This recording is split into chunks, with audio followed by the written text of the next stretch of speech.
Hi, and welcome to Scrum Accountabilities session.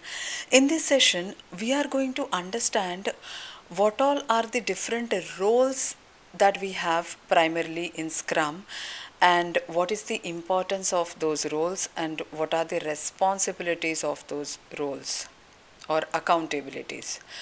So, the first accountability that we have is product owner, who has the accountability for the product or who has the product vision, and he is actually accountable for delivering value in the form of product. Scrum Master is the second accountability. He leads the team and his more of his focus is on the process, the Scrum process, Scrum practices, and he enables team or the team of developers. The team of developers, these are the self-organizing cross-functional team, and these people are primarily, these are the individuals who are going to develop the product. So now let us understand what all are the responsibilities of these three accountabilities. These accountabilities were known as roles in our earlier release of Scrum Guide, and in the latest release they have named it as Scrum accountabilities. So let us understand what all are the responsibilities of product owner. Here you can see product owner is accountable for product, and he has to have ample business knowledge, he has to be business savvy, and he should have product vision, and he should have what all functionality that needs to be built in the product, he should have knowledge about that. And he is the connection between the team and customer. He creates, maintains, and prioritizes product backlog. We are going to understand what is product backlog in our upcoming session. As of now, you just understand that product backlog is a document which contains the list of features or the list of requirements or the list of user stories that you need to build in your product. And there is something called backlog grooming, which we will study when we will be studying product backlog. Product owner, he keeps product backlog transparent to all the stakeholders of the project, and he keeps product backlog visible to the team, to the Scrum Master, and to other stakeholders. And he also helps them understand product backlog and the prioritization and like which stories or which user stories are to be prioritized or to be developed on priority. He provides boundaries for the product with respect to schedule, cost, and prioritization of features. He can only provide boundaries, and later on the planning will be done by developers, like how they are going to develop the product and at what pace they will be able to release the increment to meet these all boundaries which have been set for them. He cannot interfere with the teamwork. Product owner does not have any power on the team. They cannot pressurize team. And he has the pressure to deliver a product on time under budget, but he cannot pressurize the team, because team is self disciplined and they are self organizing and they very well know like what they are responsible for and how they need to deliver and how they can meet all the constraints of the project.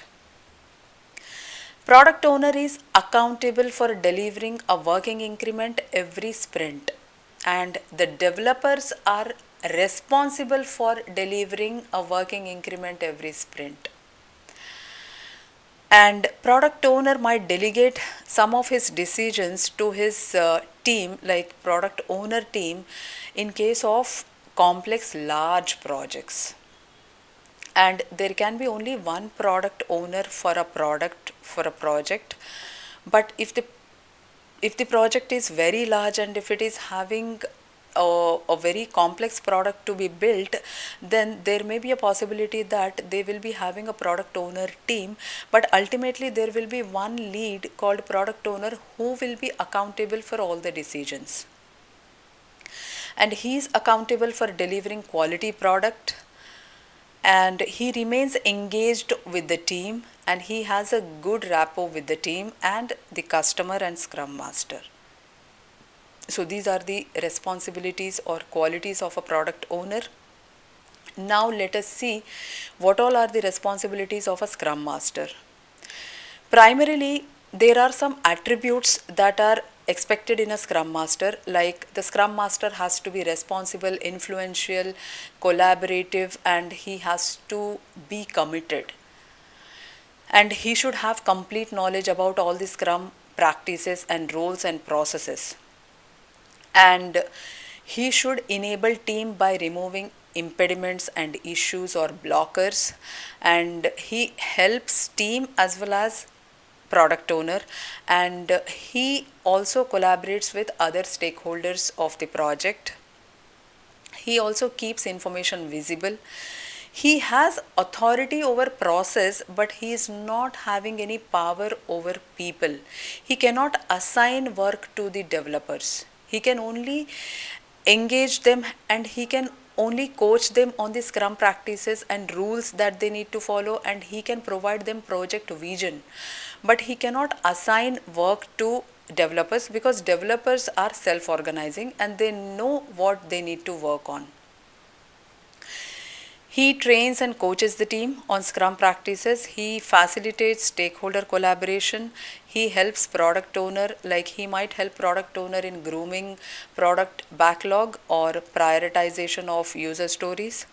He helps in empirical product planning. That means even late in the delivery, they should be able to adapt to changes. So Scrum Master, he helps product owner and other stakeholders in planning for the product, and they actually come up with some practical approach when they have to adopt new changes or adapt with the changes that go on in the project. Facilitates all the Scrum ceremonies. Scrum ceremonies are Scrum events. That means conducting daily Scrum meeting and conducting sprint planning meeting, conducting sprint review meeting, sprint retrospective meeting. So these all meetings are facilitated by Scrum Master. He enables team make decisions, and he provides environment for the team to perform and experiment. He provides project vision, and product vision is provided by product owner. He ensures Scrum practices are followed. He educates team on Scrum practices. He educates other stakeholders also. Like if Scrum Master, if product owner tries to pressurize team by some or the other activity, then Scrum Master interferes and he saves team. And he will explain like what is the rule or the practices that they need to follow, and nobody has authority to pressurize team, because team knows very well like what their velocity is and how much they will be able to deliver in a sprint. And Scrum Master protects team. Yeah, so this point we have already covered. So these are the responsibilities of a Scrum Master role in Scrum framework. Now let us quickly understand what all are the responsibilities of developers. Developers are self-organizing, that means they are self-managing, and they know what they need to work on and how they need to organize work and how they need to organize themselves and work together and deliver working product at the end of each sprint. They are cross-functional, that means multiple skill sets have to be present in the developers. Like coding skills alone will not solve the purpose. They need to have testing skills, they need to have design skills, and so on and so forth. They are actually known as generalizing specialists. That means they are having skill sets in multiple aspects. And Scrum teams are usually small teams, and if the project is very large, then they need to have multiple Scrum teams of 6 to 10 people in each team. Scrum team or these developers, they decide the length of the sprint or the time box depending on their capacity and their experience and how it goes. They create plan for the sprint. They estimates how many features or requirements can be taken in a sprint. We will understand what is sprint, what is time box, and how these all ceremonies are conducted or events are conducted in a scrum cycle. Developers, they consult with scrum master for scrum practices, and they consult with product owner for product vision, or to get more understanding about the requirements that they need to build. So these are the different responsibilities and attributes of developers. So now I think it is pretty much clear to you what all accountabilities we have in Scrum and what is the importance of each of these accountability and what are the responsibilities of these all accountabilities. Yeah, so see you in the next video.